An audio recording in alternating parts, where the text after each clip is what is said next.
The grand arena of Valari Prime was a place of legends, where warriors were celebrated, where heroes were born, and where pride was tested under the open sky of two suns.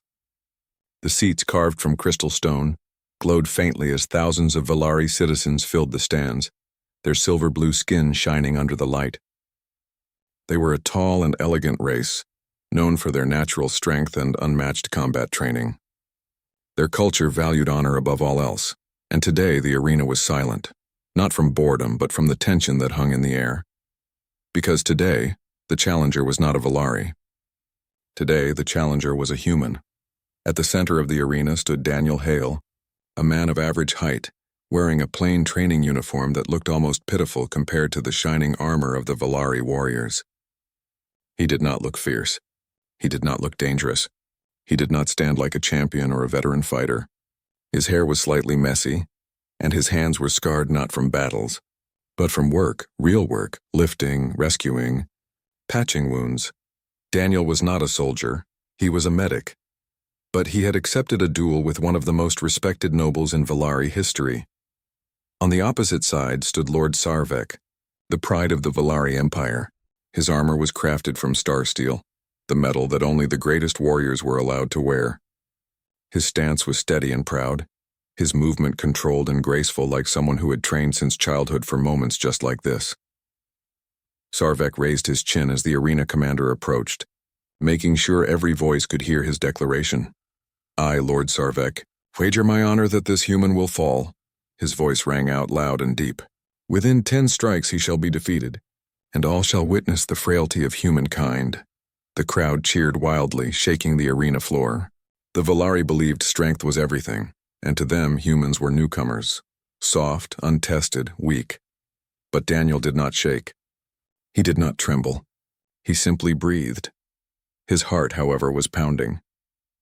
Just 1 week earlier, he had arrived as part of a diplomatic team, hoping to form peaceful relations between humans and Valari.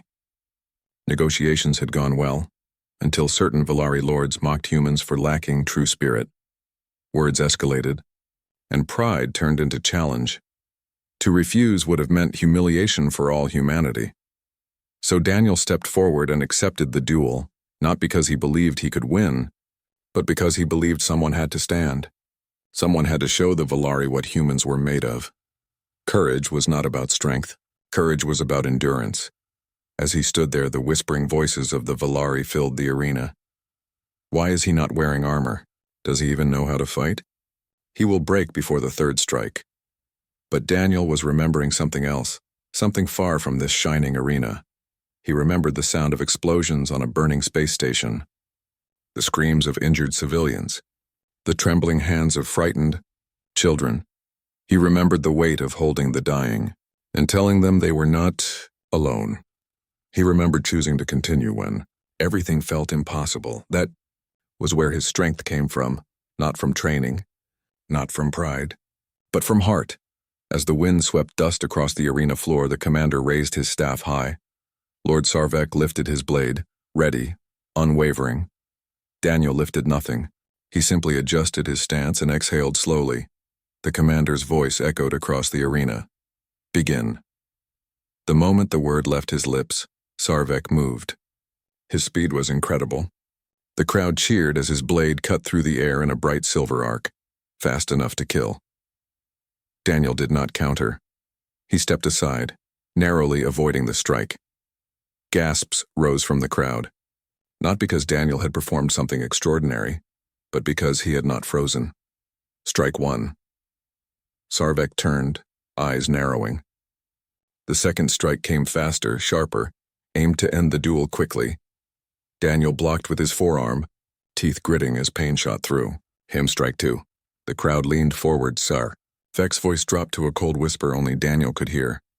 "You should have surrendered." Daniel met his gaze. "I'm still here." His voice was quiet, but steady. It was enough to shake Sarvek, not physically, but in something deeper. The duel had just begun, and honor was already trembling. 1 week before the duel, the atmosphere on Valari Prime had been very different. The capital city, Zarathion, was a place of tall, shimmering towers and floating gardens, where light itself seemed to bend and dance through crystal air. Human ambassadors had arrived for peaceful talks, their faces filled with hope. They believed the Valari and humans could build a future together. Daniel Hale had been part of that diplomatic team, not as a negotiator, but as a medical officer. He was there to provide assistance in case of illness, injury, or emergency. He had never expected to stand on a battlefield. He had never expected to face a noble warrior in front of thousands. He had simply come to help. But fate had its own way of choosing the unwilling. During the third negotiation session, an argument broke out between one of the human delegates and a Valari noble. It started with a misunderstanding about cultural customs, but it grew, fueled by pride on both sides. Voices rose, words sharpened, and soon the noble's tone shifted from irritation to insult. "You humans are soft," he declared loudly. "You speak of peace because you are afraid of war. Your hearts are weak. Your bodies are weak. Your spirit is non-existent." The human delegates tried to calm the situation, but the words lingered like poison. Daniel watched quietly. He had heard things like this before, many times from many species, even from his own kind. But he did not speak. He had learned that anger only strengthened walls between people. But Lord Sarvek stood nearby, watching everything. His pride was deeply rooted in Valari tradition, and when the conversation escalated, he stepped forward and made the challenge. "If humanity wishes to prove it has honor, let one of its own stand against me in combat." The room fell silent. No human warrior had come. No human soldier was among them. These were diplomats, scientists, doctors. No one moved, and Daniel realized something.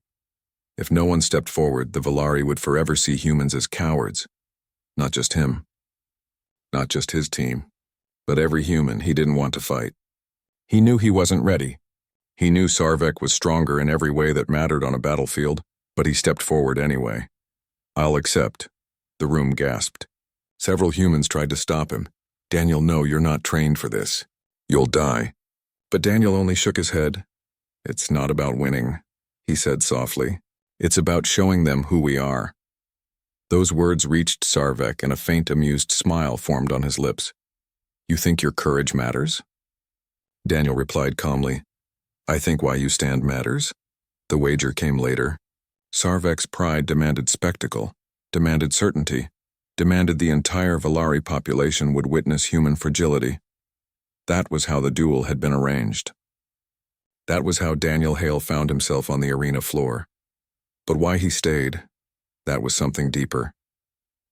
On the night before the duel, Daniel sat alone in his temporary quarters looking out at the Valari night sky. The stars here were sharp, bright, almost too beautiful. The room was silent except for the soft hum of alien technology. He closed his eyes and memories flooded in. He remembered the rescue shuttle where he had first decided to become a medic. The smell of smoke. The cries of the injured. The shaking hands of a young soldier who didn't want to die alone. Daniel had held that soldier's hand until the very end. Even though he could not save him, and the soldier with his last breaths had whispered, "Thank you for staying." Not for saving him, not for fixing him, but for being there. From that day on, Daniel understood something most people forget. Strength is not only in power. Strength is in showing up when it is easier to walk away. It is in choosing compassion, even when the world chooses cruelty. It is in standing even when you know you might fall. That was why he walked into the arena. Not to prove humans were strong. Not to prove Valari were wrong, but to prove that standing for others mattered. And now, in the arena, as Sarvek circled him preparing for the next strike, Daniel whispered to himself, not in fear but in remembrance, "I will not run." He was not there to win, he was there to endure. The arena floor was made of smooth white stone, polished by centuries of battles. Every crack in the surface held stories of warriors who had fought for glory, pride, and survival. Now the stones would remember the footsteps of a human, someone who did not come to conquer but to endure. The duel had already begun. The crowd watched with sharp, glowing eyes. Some leaned forward eagerly, expecting the human to fall soon. Others had grown curious. They had seen humans in trade, in science, in diplomacy, but never in combat. Lord Sarvek moved with the grace of a dancer and the power of a storm. His long blade sliced through the air, each swing deliberate and perfect. He was not careless. He was not arrogant in technique. He fought like someone who had trained since childhood, every motion practiced 1,000 times. Daniel did not have training like that. What he had was experience with pain. He had felt fear and kept going. He had felt loss and chosen to help anyway. Now he faced Sarvek's fourth strike. The blade came from above this time, fast and heavy. Daniel stepped back, almost slipping but catching himself at the last second. Dust scattered under his feet. His breathing grew heavier. Sweat formed along his brow. Sarvek's eyes narrowed. "You are slowing," he said. Daniel did not answer. He simply lifted his hands and adjusted his stance again. Strike 4. Strike 5. His arms stung. His skin burned. A thin line of blood now traced his forearm where he had blocked earlier. Pain pulsed in soft waves, but Daniel stayed upright. Sarvek's voice dipped to something quieter, no longer mocking but studying. "You do not know Valari combat. You have no strategy. Why do you continue to stand?" Daniel inhaled through pain and replied, "Because someone has to." The answer did not satisfy Sarvek. He pressed forward, blade cutting sideways, swift as lightning. Strike 6. Daniel ducked, but not fast enough. This time the blade grazed across his leg. The sharp sting made him stumble. The crowd gasped as he dropped to one knee.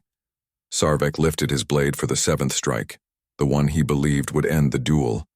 But Daniel stood again. His leg trembled. His breath shook, but he stood, and the arena grew quiet. For the first time, the Valari witnessed something they did not often see. Not strength of muscle, but strength of will. Daniel's voice, even if weak, echoed softly. "I didn't come here to win. I came here to show that we do not run away from hardship. Not anymore." Many Valari had lived long lives filled with honor. They understood strength. They understood discipline. But compassion, endurance, pain carried with silent dignity, that was something new. Sarvek stepped back for the 8th strike. His blade glimmered under the twin suns. His face, once confident, now showed something else, doubt. Not doubt in his ability, but doubt in his understanding. Daniel's wounds stung. His chest tightened with every breath. His vision blurred at the edges. The duel was becoming a test of more than skill or strength. It was a test of identity, Sarvek charged. Strike 8 was fast, so fast the crowd barely saw the motion. But Daniel stepped sideways and put his arm up just enough to deflect the blow. The blade cut into his skin deeper this time. Blood fell across the stone floor like petals. Daniel winced. His body screamed for him to stop, but his heart refused. The Valari warrior paused. He expected Daniel to collapse. Any normal fighter would have fallen by now, but Daniel remained standing. His voice broke, but his words were clear. "I've held dying children in my arms. I've listened to the last words of people who begged for just one more minute of life. I've seen suffering you will never know. And every time I stayed, even when I was afraid, even when it hurt." Sarvek's blade lowered slightly, not intentionally but from instinct. Something inside him shifted. This was not just a duel. This was a message. Daniel raised his head, eyes filled not with fury, but something far more powerful. Resolve. "We don't stand because we are strong," he whispered. "We stand because someone needs us to." The arena was silent now, truly silent. The Valari noble realized something terrifying. If he struck again, and the human still stood, then the wager was already lost, because strength was no longer measured in victory. It was measured in endurance, and Daniel Hale had more endurance than any warrior Sarvek had ever faced. The 9th strike was coming. Everything was about to change. The chamber buzzed with anticipation. Lights shimmered across the polished floors, reflecting the anxious faces of the council members who had gathered to witness the challenge between the human and the alien noble, Kael'vor. Kael'vor's pride radiated in waves, his posture perfect, his chest pushed forward as he stood before the assembly. His eyes, sharp and calculating, had never imagined failure in any contest. Humans were primitive, fragile creatures in his eyes, and yet he felt a strange twist of unease at the human's calm gaze. The human, Marcus, did not move with arrogance. He simply stood in the center of the platform, observing the intricate patterns etched into the walls, patterns that represented the history and honor of Kael'vor's lineage. Every alien present seemed to vibrate with the expectation of witnessing Kael'vor's victory, yet Marcus's quiet steadiness unsettled them more than Kael'vor realized. "Very well," Kael'vor said, his voice echoing with authority. "Let us begin. The wager is clear. If the human wins, my honor and my title are forfeited. If I win, he shall leave this planet forever and never return." He flexed his claws subtly, as if the act alone could intimidate Marcus. Marcus's gaze met Kael'vor's, unwavering. "I understand the terms," he said simply. His tone lacked fear. It carried something else, resolve. Something deep and human that the alien noble could not quite define. Kael'vor had wagered not just his honor, but his pride, yet he had assumed the human would tremble before him. That assumption now felt dangerously foolish. The first challenge was physical, a test of strength. Kael'vor moved with astonishing speed and precision, his form a blend of grace and power. The room gasped as his claws struck the target with deadly accuracy, cracking panels and sending sparks flying. Marcus, however, did not falter. His movements were slower, less precise, yet calculated. Each step he took seemed to measure the distance between him and Kael'vor, each breath controlled. Each strike aimed with an almost instinctual understanding of timing. The audience whispered in disbelief. How could such a fragile-looking being match Kael'vor's raw power? Every strike Marcus blocked or dodged seemed impossible, yet he endured. The alien noble's arrogance grew. He began to underestimate Marcus, pressing harder, striking faster, each blow a testament to his own strength. But Marcus adapted. Every moment he learned, reading Kael'vor's patterns and exploiting tiny weaknesses the noble didn't even realize he had revealed. After what seemed like an eternity, Kael'vor stumbled. A miscalculation, a fraction of hesitation, and Marcus seized the opportunity. He used the noble's own momentum to unbalance him. A human twist and step that sent Kael'vor sprawling across the platform. The crowd gasped, and for the first time Kael'vor's heart beat with fear. His own body betrayed him, proving that strength alone was not enough. The human's mind, his instincts, his unyielding resolve, they were weapons no alien could anticipate.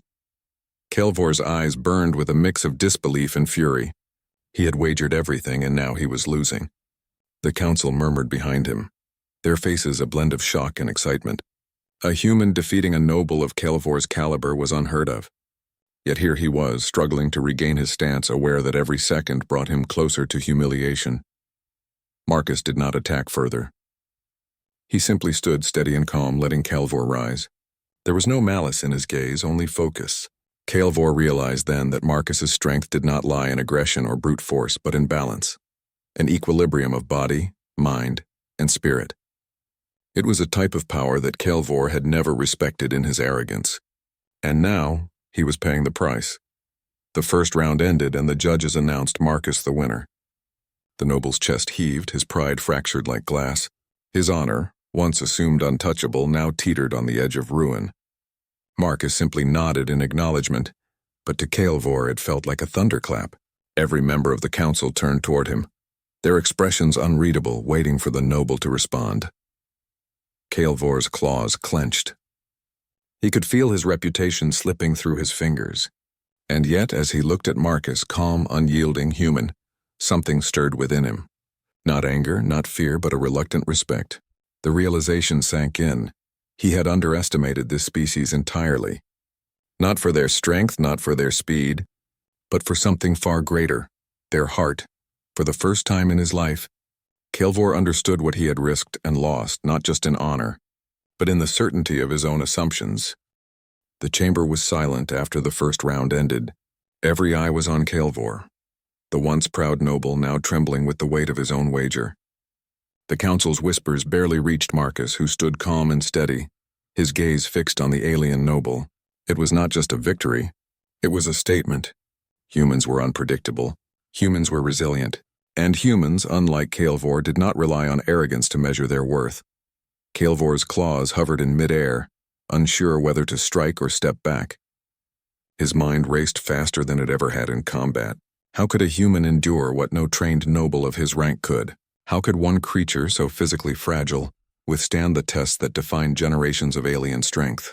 Every instinct screamed that Marcus should have faltered, should have crumbled. But he hadn't. And now Kael'vor had to face a reality he had never imagined. He had been wrong.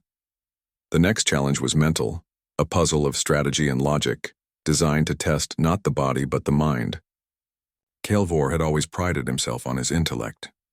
He had defeated scholars, tacticians, and philosophers with ease. He was confident, almost smug, that this too would fall to him. Marcus, however, did not even glance at the puzzle with fear. He tilted his head, observing the intricate designs and symbols with a quiet curiosity, as if they were a game he had long played in another form. Minutes passed, and Kael'vor's frustration grew. Each solution Marcus proposed was unconventional, yet astonishingly effective. The alien noble could not anticipate the human's methods. They were different, creative, bold, risk-taking. Every successful maneuver from Marcus forced Kael'vor to step back, to reconsider his own approach. Pride warred with realization inside him, and Kael'vor's heartbeat became a drum of unease. The council murmured once again, their astonishment barely contained. By the time Marcus solved the final piece of the puzzle, Kael'vor's mind was a storm of disbelief. How could a species he had always underestimated, one he had believed so fragile and weak, exhibit such extraordinary intelligence? It was a humbling, terrifying truth, and it came with consequences. His honor, the very thing he had placed above all else, was no longer untouchable. The noble's wager had been foolish. He had bet everything on assumptions rooted in arrogance. And now those assumptions were shattered. Marcus did not revel in victory. He did not mock or gloat. He simply nodded toward Kael'vor, a gesture of respect that made the noble's heart ache with a strange, unfamiliar emotion. Shame intertwined with admiration. The human's calmness, his quiet confidence, was more powerful than Kael'vor's entire display of strength and intellect. It revealed the true flaw in the noble's character, not a lack of skill but a lack of understanding, a failure to see beyond appearances and expectations. As the council deliberated, Kael'vor felt the weight of every eye on him. He could hear their silent judgment, the unspoken question of whether a noble who had wagered his honor so recklessly could recover from such humiliation. Yet even in the pit of his despair, Kael'vor could not deny a flicker of awe. Marcus was not just strong or clever, he was human. And humans, Kael'vor realized, possessed a resilience that was born of heart, of spirit, of an unshakable will to rise above fear and expectation. When the council finally declared Marcus the winner of the second round, the chamber erupted into controlled applause. Kael'vor's chest heaved. He could feel the fracture in his own pride spreading like fire, but alongside it came a strange clarity. Marcus had shown him something far greater than victory, a lesson in humility, a glimpse of courage that no alien tradition could teach. And with that lesson came a painful, undeniable truth. Kael'vor's honor was not just forfeit by the wager, it was transformed by the human who stood before him. Kael'vor stepped forward, his voice unsteady but firm. "You have exceeded all expectations, human," he admitted. "You have proven what my arrogance blinded me to." He paused, swallowing the bitter taste of humility. "I have much to learn." Marcus's face softened into a small knowing smile. "Then perhaps the lesson is mutual," he said gently. "We all learn when we face each other honestly." Kael'vor bowed his head slightly, acknowledging the truth. For the first time, he felt the weight of genuine respect, for the human and perhaps for the species he had long dismissed. It was a strange feeling, uncomfortable yet enlightening, like stepping into sunlight after years of shadow. The noble who had wagered his honor had lost, yes, but in that loss, he had gained something far more valuable, the understanding that strength, courage, and intelligence could take forms far beyond his narrow expectations. The chamber fell silent once more, but this time it was not tension that filled the air. It was awe, respect, and a sense of possibility. Kael'vor's eyes met Marcus's again, and in that gaze a bond formed, not of friendship, not yet, but of recognition. Recognition that the human before him was extraordinary, and that the galaxy, Kael'vor now realized, was far wider and deeper than any noble's pride had ever imagined. The hall was quieter now, though the tension had not fully lifted. Kael'vor stood at the edge of the platform, his pride battered and raw. Each breath he took felt heavier than the last, burdened with the weight of his own foolish wager. He had assumed the human, Marcus, would falter under pressure. He had assumed victory was inevitable. And yet, Marcus had done more than survive. He had triumphed calmly, strategically, and with an integrity Kael'vor could scarcely comprehend. The council had called for the final trial. It was not a test of brute strength or intellectual challenge, but of spirit, the courage to act when fear and expectation weigh most heavily. Kael'vor's clawed hands tightened at his sides as he listened to the instructions. The task was simple in words, but impossible in execution. Retrieve the essence crystal from the center of the arena of shadows without faltering or hesitating. While every obstacle the council could create was thrown in the competitor's path, Kael'vor knew he could accomplish it. He had conquered arenas far deadlier than this one. He had fought wars that had left entire planets in ruin. Yet as he glanced at Marcus, he saw a calm determination that made his chest tighten. This human did not fight for honor, not in the way Kael'vor had always understood it. Marcus fought for survival, for principle, and for the chance to prove something more than mere physical or mental superiority. That realization gnawed at Kael'vor's pride. The arena's gates opened, revealing a twisting labyrinth of shadows, rising platforms, and moving hazards. Kael'vor stepped forward with confidence, his claws slicing the air, his instincts honed over centuries guiding him. But Marcus moved beside him, unhurried yet deliberate, observing the patterns of danger, reading the timing of the obstacles, finding paths that even Kael'vor had not considered. Minutes stretched into hours. The alien noble's muscles ached. His breathing grew heavier and his mind began to race with calculations that had once guaranteed victory. But every solution Kael'vor tried was met with another clever maneuver from Marcus. The human seemed to anticipate challenges, not through superior training, but through intuition and courage, a quality no alien martial system could teach. Kael'vor's frustration turned to disbelief, then to fear. The wager he had so casually made now loomed over him like a specter. His honor, the very essence of his identity, was slipping from his grasp. The crowd watched in stunned silence as the noble faltered, narrowly avoiding falling into the traps that Marcus navigated with calm precision. Every misstep was a reminder of how completely Kael'vor had misjudged this human species. By the final stretch, Kael'vor's claws grazed the essence crystal, but he froze. The platform beneath him shifted, and for the first time he was unsure of his next move. Marcus reached the crystal moments later, standing tall despite the dangers that surrounded them. Kael'vor's chest tightened and he felt a strange ache in his chest, not from physical strain but from a deep, humbling realization. He had wagered his honor assuming human weakness, and human strength had proven him wrong in every way.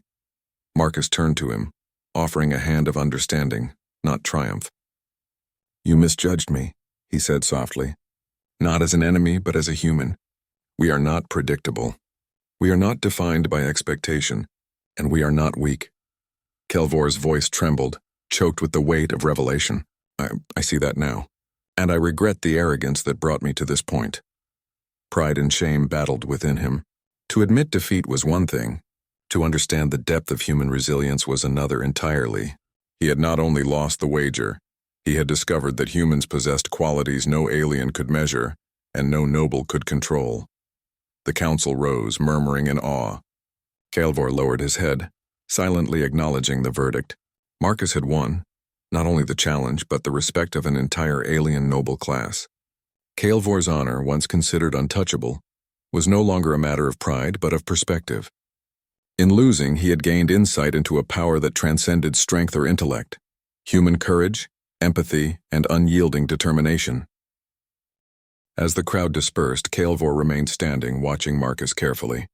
He realized that respect was not born of fear, nor honor of victory alone. It came from understanding, from humility, and from witnessing greatness beyond oneself. Kael'vor felt a strange warmth in his chest, a mixture of regret and admiration that refused to leave. The human had not just won a challenge, he had changed the alien noble's very perception of the galaxy, of life, and of what it meant to truly be strong. For Kael'vor, the lesson would linger far longer than the memory of defeat. Marcus had shown him that power is not measured by claws, speed, or lineage, but by heart, spirit, and the courage to rise above expectation. And in that, Kael'vor knew he had encountered something that no noble, no council, no challenge could ever truly teach. The arena was quiet now, the echoes of the challenge fading like distant thunder. Kael'vor stood at the edge of the platform, his posture no longer rigid with pride but softened with reflection. He had wagered his honor, certain of victory only to be undone by a human. The realization burned through him, not just the sting of defeat, but the undeniable truth that Marcus had shown him a strength no alien could measure, the courage to act without fear, the wisdom to see beyond assumption, and the heart to persist when everything was against you. Marcus approached him slowly, carrying himself with a calm humility that unsettled Kael'vor in ways no physical strike ever could. "It is over," Marcus said, his voice steady. "The challenge is done. There is no more to prove." Kael'vor lowered his gaze, feeling the weight of his own arrogance like a heavy cloak he could no longer remove. He had lived centuries believing that power and lineage defined worth, that nobility meant invincibility, and yet Marcus the human had proven all of that wrong. Every instinct Kael'vor had trusted, every assumption about superiority had been shattered. "I misjudged you," Kael'vor admitted, his voice rough with emotion. "Not only as a competitor, but as a being. I thought humans were fragile, predictable, bound by limits. But you have shown me otherwise." He paused, swallowing the shame that had settled deep in his chest. "I wagered my honor foolishly. I regret it, but I have learned." Marcus nodded, a small, almost imperceptible smile tugging at his lips. "Then perhaps it was a lesson we both needed. You for your assumptions and me for showing you that strength is more than muscle or lineage. It is heart, will, and the refusal to give up, no matter the odds." The council remained silent, their eyes fixed on Kael'vor. Some nobles whispered among themselves, unsure if they should admire or condemn him. Kael'vor, however, no longer cared for the judgment of tradition. His mind was occupied with understanding, with the dawning realization that honor was not merely about victories or lineage, but about the choices one made in the face of truth. The human's calm presence seemed to illuminate the chamber. Marcus's victories, quiet yet undeniable, had done more than win a wager. They had reshaped the very way these nobles viewed power. Kael'vor felt it deep in his core. The walls of arrogance he had built around himself for centuries were crumbling. And for the first time he saw the galaxy through eyes not clouded by entitlement. He extended a clawed hand, not in challenge, not in rivalry, but in recognition. Marcus accepted it, and the grip was firm yet respectful. In that simple act, a bond formed that transcended species, tradition, and expectation. Kael'vor understood that this human had earned something more than victory. He had earned understanding, and in doing so, had reshaped Kael'vor's own sense of self. "The galaxy is larger than I ever imagined," Kael'vor said softly, almost to himself. "And humans. Perhaps they are the proof that the greatest strength lies not in what you can conquer, but in what you can endure and inspire." Marcus's eyes shone with a quiet pride, not arrogance. "Then perhaps there is hope for all of us. If we can recognize the potential in each other, we can achieve far more than any one species could alone." The nobles around them murmured, some skeptical, others intrigued. Kael'vor knew he had shifted something fundamental in their minds, just as Marcus had shifted something profound in his own. The arena, once a place of challenge and rivalry, now seemed transformed into a place of understanding, a place where humility, courage, and heart could rewrite what honor truly meant. As Kael'vor stepped back, he felt a strange peace settle over him. He had lost a wager, yes, and his pride had been fractured, but he had gained something far greater, perspective. And for the first time in centuries, he understood that the measure of a being was not in lineage or claws, not in rules or tradition, but in the courage to rise, the wisdom to see, and the heart to act with integrity. Marcus turned to leave, but Kael'vor's voice stopped him. "Human, you have changed more than this contest. You have changed me, and perhaps someday you will change this entire world." Marcus glanced back, a soft smile on his face. "Then perhaps that is the true victory, not for me, but for all of us." And as the gates of the arena closed behind him, Kael'vor remained staring into the distance, feeling something he had never felt before. Respect, awe, and a profound hope that the galaxy could be more than the sum of its fears. In losing, he had gained everything that truly mattered: